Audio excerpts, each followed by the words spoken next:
Thank you all for helping me there. So, one of the newer people in our church, I had coffee with him recently, and he said that he has taken up recently, later in his life, fishing. And he said before he took up fishing, though, he had a complete contempt for fishing. He said, I've got way better things to do. Got way better things to do with my valuable time and life than sit on some bank waiting on some creature with a brain the size of a pea to make my day. I don't have the patience for it, and I thought I always hated fishing. But on his 60th birthday, he got a fly fishing rod. And perhaps 60 is the perfect time to take up fishing, when life slows down a little bit and you start to have more time for sport, and because it requires a whole lot of sitting and waiting. Fishing does. This is why retirees love it, right? Lots of sitting and waiting. Isn't that what you retired to do? He said, though, to his surprise, he ended up loving it. There was a lot to learn. He loves learning new things. He even got a rig and started tying some of his own flies.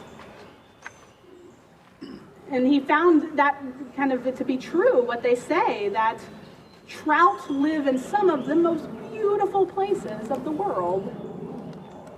He began planning his travel schedules around fishing now, the guy who had a complete contempt for fishing, where he could, revolve his schedule around unfamiliar mountain streams and wading into marsh. He'd plan his whole trip around finding these fish. But the thing that he said most impresses him about fly fishing is it does not matter how good you are at it, how long you have been doing it. It is this practice every time in failure. Because in the early morning, you go out and you haul all this gear there, and you're so full of hope and expectation, and you get pretty good at casting and presenting the fly, and you work, you bring a well-stocked box of fly patterns with you, and yet as the sun goes down that evening, you have so little to show for it every single time.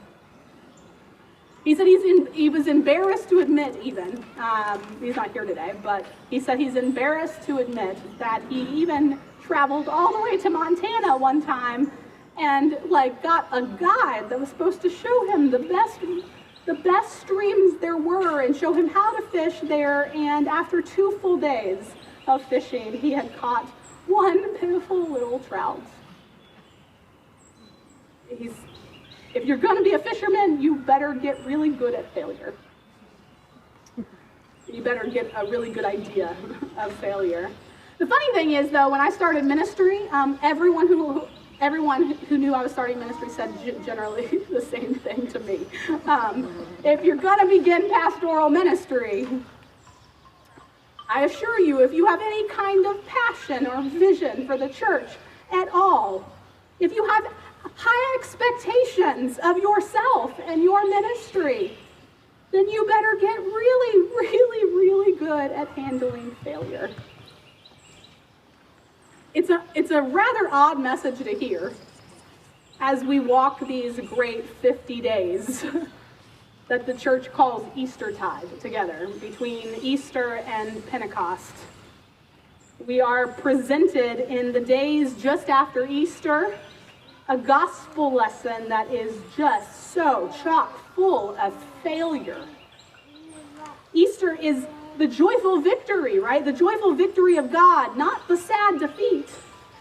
And yet defeat permeates this morning's gospel. Gospel meaning good news, and yet our story is full of bad news of failure. for these disciples. With this Sunday's lesson, we come to the very end of John's gospel, and failure permeates this story. First of all, there is the apparent or assumed failure of Jesus and his mission. Has it failed? The walk with Jesus seems to have ended terribly. The disciples have trudged back to what they were doing before Jesus had ever called them to be his disciples now. They are just back to fishing. Maybe they didn't know what to do with themselves. After standing by and watching Jesus humiliatingly crucified on Friday, they're just like, it's over. Back on the road as Jesus' movement gains momentum, they had hopes that he was indeed the anointed one, the Messiah who would redeem Israel, but Jesus had failed. Like, you can't fight City Hall. The people turned against us.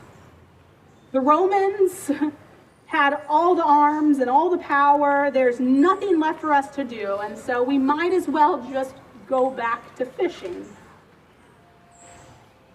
It's odd that John has given us accounts of the risen Christ appearing to these people, to the disciples, when they were behind locked doors, spoken to them, appeared to them, and their collective response is, we're just going to go back to fishing. You must be really, really dull person to walk away from a resurrection, to have been personally met by the risen Christ and still go back to the thing you were doing before it all. But honestly, as I am here with you today, this Sunday, after, a couple weeks after our grand celebration where everyone came and all the seats were full, are we much different than these disciples?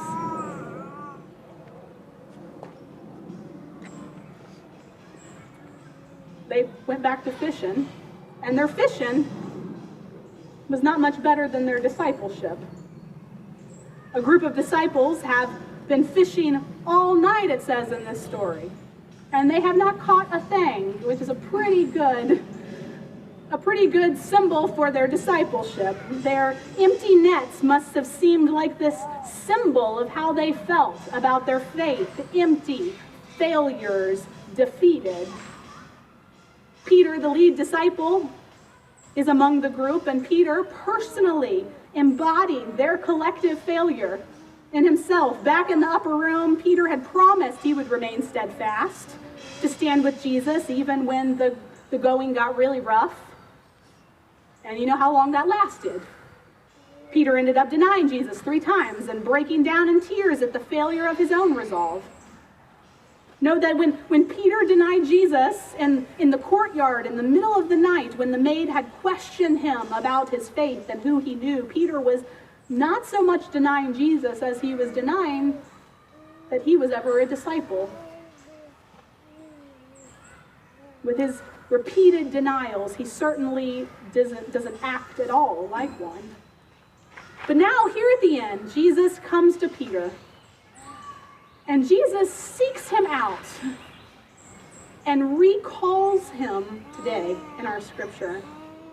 Even as Peter has denied Jesus 3 times, Jesus calls him 3 times. Did you notice the 3 times? Calls him to love him, and then commissions him, giving him the assignment of feeding his beloved sheep. In spite of all of Peter's past failure, Jesus puts Peter in charge of his flock, asking him to attend and feed and keep the sheep of Jesus' pasture. Peter denied Jesus 3 times back in the dark twilight of that dark Friday, and now 3 times Jesus asked Peter, "Do you love me?" And 3 times Peter answers in the affirmative, "Yes, yes, yes, yes, I love you." Jesus is not as much quizzing Peter as as repeating his question in order to reassure him. When he asks, do you love me? Jesus seems confident that the answer is already yes. Though Peter has disappointed himself, though Peter has disappointed the Lord and failed at being the perfect disciple, his love for Jesus is sure. Just because you dearly love Jesus does not mean that you will not disappoint yourself and disappoint Jesus. Yet, the important thing is that Jesus returns to Peter. And Jesus calls him and commissions him. And this whole story, it concludes with this curious prediction of Peter's death.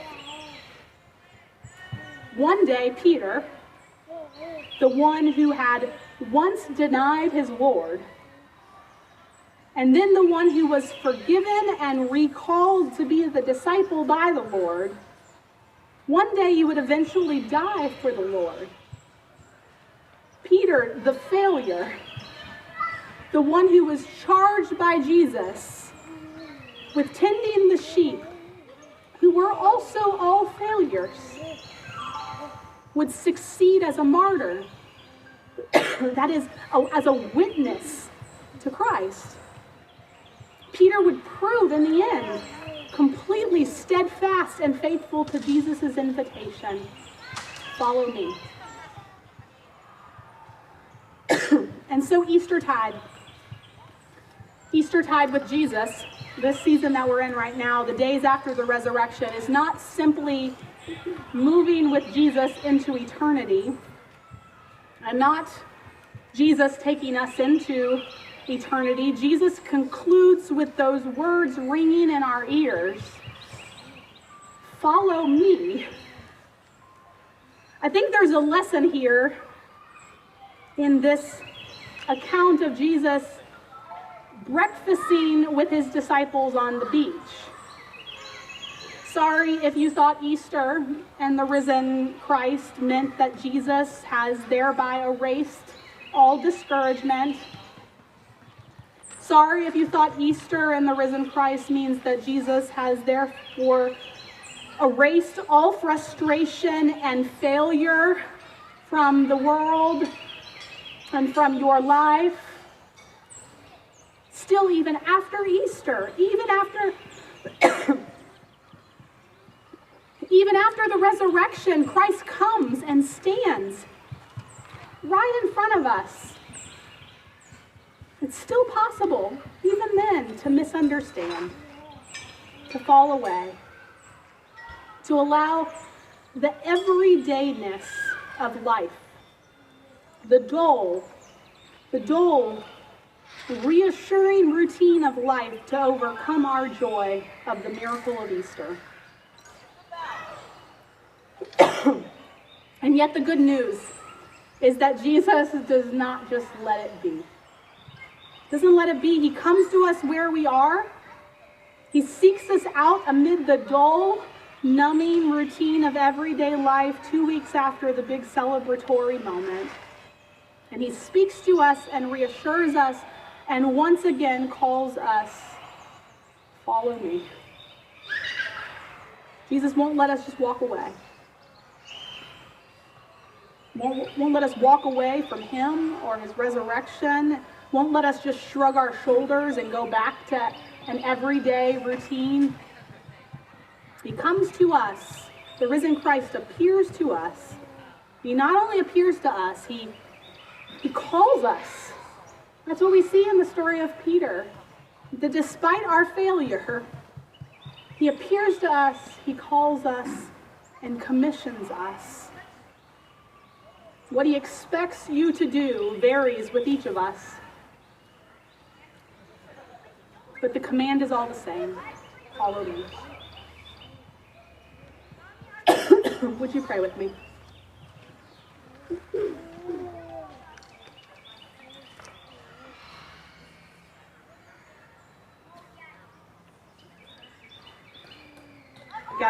God, whether we've gone fishing or whether we've decided to enter ministry or whatever way in life we have experienced the holy virtue of failure,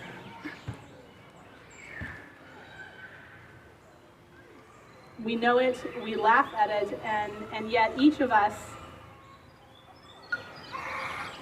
has that thing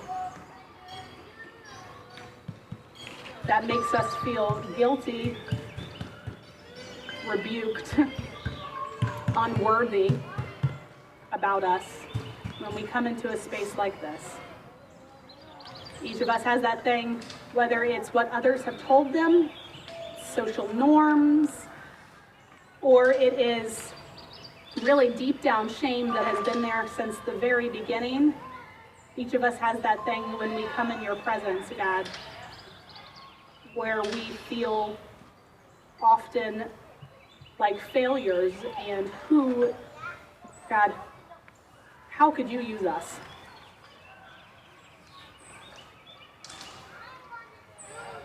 And today's story reminds us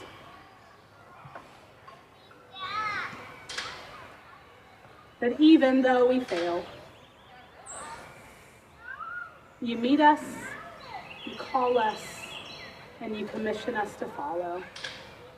That in your hands, God, you take our failure and you turn it and say, you will do greater things than I will do. You take our failure and then you call us the rock and say, I'll build my church on you.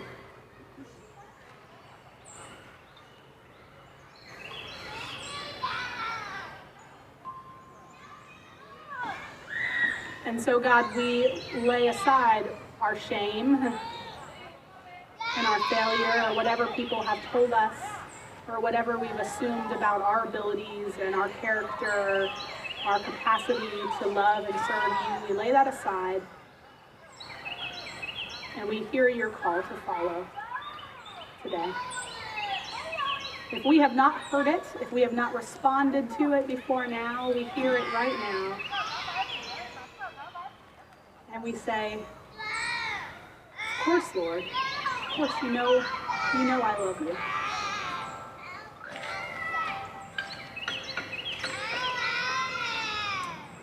We join together in that prayer that you called us and told us to pray over and over again with Jesus. Our Father who art in heaven, hallowed be thy name. Thy kingdom come, thy will be done, on earth as it is in heaven. Give us this day our daily bread, and forgive us our trespasses, as we forgive those who trespass against us. And lead us not into temptation, but deliver us from evil. For thine is the kingdom, and the power, and the glory,